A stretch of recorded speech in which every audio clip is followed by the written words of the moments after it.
Bonjour et bienvenue dans cette vidéo. Je vais vous expliquer cet exercice qui traite des suites géométriques. C'est une suite géométrique qui va modéliser une population de sangliers. Je vous laisse lire l'énoncé. On va commencer avec la première question. Calculer le nombre de sangliers en 2019. Donc dans cet exercice, on vous dit que la population de sangliers suit une suite géométrique. En tout cas, on modélise ainsi le nombre de sangliers. On vous donne la raison et le terme initial. Donc pour calculer, et le terme initial, il s'agit de 2018.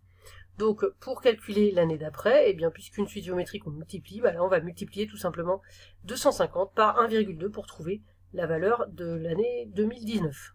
On fait donc ce calcul, on obtient 300, donc on peut dire qu'il y aura 300 sangliers en 2019 selon ce modèle. Deuxième question, exprimer UN en fonction de n. Donc ça veut dire qu'il faut écrire UN égale et une expression où il y a n. Et sinon il y a des nombres. Donc là c'est la propriété des suites géométriques, puisque là on sait que c'est une suite géométrique. Donc je rappelle qu'on sait que c'est une suite géométrique de raison 1,2, je rappelle aussi le premier terme. Donc on peut utiliser cette propriété, UN égale U0 fois Q puissance n, et on remplace U0 ici c'est 250, et Q c'est 1,2. Donc voilà l'expression ici de UN en fonction de n, 250 fois 1,2 puissance n. Question 3, calculer U6. Alors calculer U6, on a juste à remplacer dans la formule qu'on vient d'écrire le petit n par 6, on fait le calcul, on obtient à peu près 746. Ici, puisqu'il s'agit d'un nombre de sangliers, bien sûr, on arrondit à l'entier. On ne peut pas avoir des nombres à virgule pour des sangliers.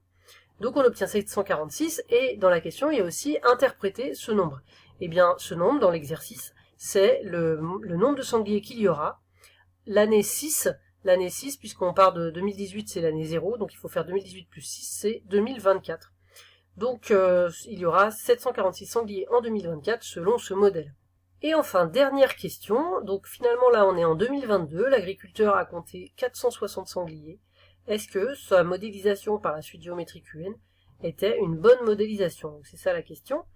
Donc il faut qu'on regarde en 2022 ce que donne la modélisation. 2022, puisqu'on part de 2018 comme année 0, ça correspond à n égale 4. Donc on remplace dans cette formule toujours le n par 4, on calcule, on obtient à peu près 518. Or, en réalité, il a compté 460 sangliers. Donc on peut estimer quand même que 518 c'est assez loin de 460 et que la modélisation qu'il a choisie n'était pas vraiment pertinente. Et voilà.